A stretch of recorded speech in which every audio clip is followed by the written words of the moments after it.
Assalamualaikum warahmatullahi wabarakatuh. Waalaikumsalam warahmatullahi wabarakatuh. Oke, selamat siang anda semua ya. Ya, Pak. Oke, apakah sudah makan? Ya, Pak. Belum ya. Apa nanti setelah ini kita makan bersama ya. Kebetulan bapak lagi ulang tahun, jadi bapak terakhir ya setelah ini kita sholat. Baik, Pak. Oke, nanti ganti belakang ya. Baik, Pak. Oke, apakah anda semuanya sudah siap untuk belajar? Siap, Pak. Oke.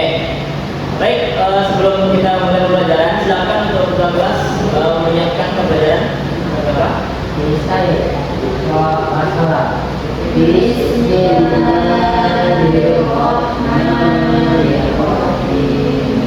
Oke, baik.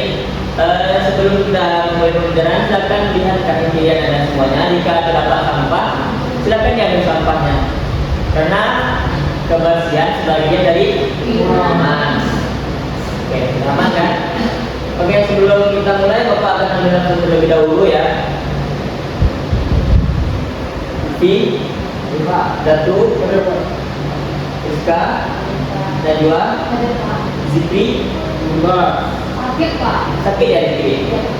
Oke, semoga Zikri diberikan kesembuhan ya oleh Allah, bisa bersama kita semuanya. Oke, baik. Izinkan Bapak memberikan sedikit ilmu kepada anda semuanya. Nah, Bapak ingin bertanya kepada anda semuanya, apa pembelajaran kita minggu lalu? Sholat dulu, Pak. Oke. Minggu lalu kita membahas tentang materi sholat fardu. Siapa yang tahu sholat fardu? Yang masih ingat? Oke, sholat wajib yang dikerjakan setiap muslim. Pertama itu satu. Oke, apakah anda semua tahu ada berapa jumlah sholat fardu itu? 5. Bagus sekali Najwa. Yang pertama, sholat subuh. Sholat subuh dikerjakan berapa rakaat? 2. Rakaat. Yang kedua, sholat zuhur. Sholat zuhur dikerjakan berapa rakaat? 4 rakaat. Yang ketiga, sholat asar. Sholat asar dikerjakan 4 rakaat juga. Dan yang keempat, sholat maghrib. Nah, sholat maghrib dikerjakan berapa rakaat? 3 rakaat. Dan yang terakhir, sholat isya. Sholat isya dikerjakan sebanyak 4 rakaat lagi. Oke, nampaknya anda semuanya sudah paham ya dan mengerti serta ingat materi kita minggu lalu. Nah, karena anda sudah paham, Bapak akan menjabarkan materi terbaru, yaitu materi tentang sholat berjamaah. Nah, kita masuk pada yang pertama. Nah, perlu anda ketahui semuanya. Nah, sholat berjamaah adalah sholat yang dilaksanakan secara bersama-sama oleh 2 orang atau lebih. Nah, dengan 1 orang bertindak sebagai imam dan sisanya bertindak sebagai makmum. Nah, imam itu memimpin jalan sholat. Ya, benar Elvi? Oke, silakan cepat Elvi. Oke, bisa kita lanjutkan? Bisa, Pak. Oke, nah imam memimpin jalannya sholat, sedangkan makmum mengikuti gerakan imam dan bacaannya sesuai dengan ketentuan syariat Islam. Nah, sholat berjamaah juga merupakan salah satu ibadah yang sangat dianjurkan oleh Islam karena mengandung nilai persatuan, kebersamaan, persaudaraan, dan lain-lain. Nah, lanjutkan. Nah, yang kedua kita masuk pada dasar hukum sholat berjamaah. Nah, Allah Subhanahu wa taala berfirman di dalam dalam Quran surat Al-Baqarah ayat 43. Nah, di antara ada semuanya ada yang bisa membaca ayatnya? Ada? Rizka, oke, silakan Rizka.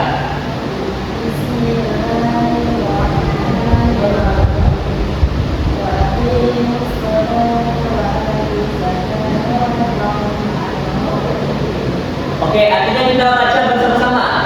Dan jikalau sholat tunaikanlah zakat dan rukulah bersama orang-orang yang rukuk. Nah, dari ayat ini menunjukkan bahwasanya umat Islam itu dianjurkan untuk melaksanakan sholat secara bersama-sama dalam bentuk ketaatan kepada Allah Subhanahu wa taala. Nah, paham Anda? Nah, kita masuk kepada hukum sholat berjamaah. Nah, hukum sholat berjamaah untuk sholat fardu menurut mayoritas ulama adalah sunnah muakkadah, yaitu sunnah yang sangat dianjurkan dan dilaksanakan. Nah, Rasulullah SAW juga senantiasa melaksanakan sholat berjamaah dan menganjurkan umatnya untuk melakukan hal yang sama. Nah, tetapi meskipun sholat sendirian itu tetap sah, akan tetapi seorang muslim sehendaknya membiasakan diri untuk terbiasa mendirikan sholat secara berjamaah. Oke, kita lanjutkan. Nah, kita masuk pada syarat menjadi imam. Nah, imam adalah orang yang memimpin jalannya sholat. Nah, seperti yang Pak beritahu tadi. Nah, ada beberapa syarat untuk menjadi imam. Yang pertama, beragama Islam. Yang kedua, berakal sehat, mampu membaca Al-Quran dengan baik dan benar, serta mengetahui tata cara sholat. Dan yang paling penting itu laki-laki apabila makmumnya laki-laki. Nah, Rasulullah SAW bersabda, ya ummul umma aqra'uhum di kitabillah, yang artinya itu yang paling berhak menjadi imam suatu kaum adalah orang yang paling baik bacaan Al-Qur'annya. Nah, dari sini sudah jelas ya bahwasanya salah satu syarat imam itu adalah orang yang memiliki bacaan paling baik, ya, bukan hanya tentang irama, akan tapi bisa jadi tajwidnya ataupun bacaan-bacaan yang lainnya. Apakah Anda paham? Oke, kita lanjutkan. Nah, dengan syarat menjadi imam, makmum. Makmum adalah orang yang mengikuti imam saat sholat berjamaah. Nah, adapun syarat-syarat menjadi makmum adalah yang pertama, berniat mengikuti imam. Nah, yang kedua, mengetahui gerakan imam. Yang ketiga, tidak mendahului imam. Yang keempat, berada dalam satu tempat dengan imam. Dan yang terakhir, sholat yang dilakukan sesuai dengan sholat imam. Jadi, sebagai makmum itu tidak mendahului imam ya. Ada semuanya, jadi kita harus mengikuti gerakan yang dilakukan oleh imam. Nah, selanjutnya, kita masuk kepada keutamaan dan hikmah sholat berjamaah. Nah, sholat berjamaah memiliki keutamaan dan hikmah dalam kehidupan seorang. Di antaranya yang pertama apa juga? Oke, mendapatkan pahala yang lebih besar. Yang kedua apa juga? Oke, mempererat ukhuwah Islamiyah. Yang ketiga tentu menumbuhkan persatuan Islam dan kesetaraan. Oke, kita satu. Oke, nah kita masuk kepada penerapan sholat berjamaah dalam kehidupan sehari-hari. Nah, ada beberapa nilai yang terkandung dalam sholat berjamaah. Yang pertama, kita bisa datang tepat waktu ke sekolah jika kita masuk sekolah kan. Yang kedua, kita bisa mematuhi tata tertib yang berlaku karena kita sudah terbiasa disiplin. Yang ketiga, menghormati guru dan orang tua dan lain sebagainya. Nah, kita lanjutkan yang terakhir. Nah, yang terakhir kita masuk kepada kesimpulan. Nah, Anda semuanya, sholat berjamaah adalah sholat yang dilaksanakan bersama-sama dengan seorang imam dan sisanya adalah makmum. Nah, sholat berjamaah memiliki dasar hukum yang kuat dalam Al-Quran dan hadis seperti yang telah kita bacakan bersama-sama tadi. Nah, dalam pelaksanaannya imam dan makmum itu harus memiliki syarat-syarat tertentu yang sama-sama telah kita pelajari tadi. Nah, selain memperoleh pahala yang besar, nah sholat berjamaah ternyata juga menanamkan nilai persatuan, kedisiplinan dan tanggung jawab dan lain-lain. Nah, oleh karena itu, sebagai seorang muslim hendaknya kita membiasakan diri melaksanakan sholat berjamaah di masjid. Nah,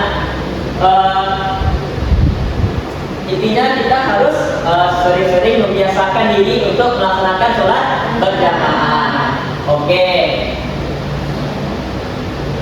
Oke, dari penjabaran materi yang telah Pak jabarkan kepada Anda semua, apakah Anda ingin bertanya? Tidak ada?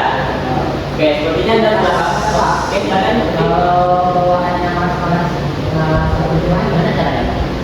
Nah, Tapi masih mahal juga. sudah besar, tapi mahal juga.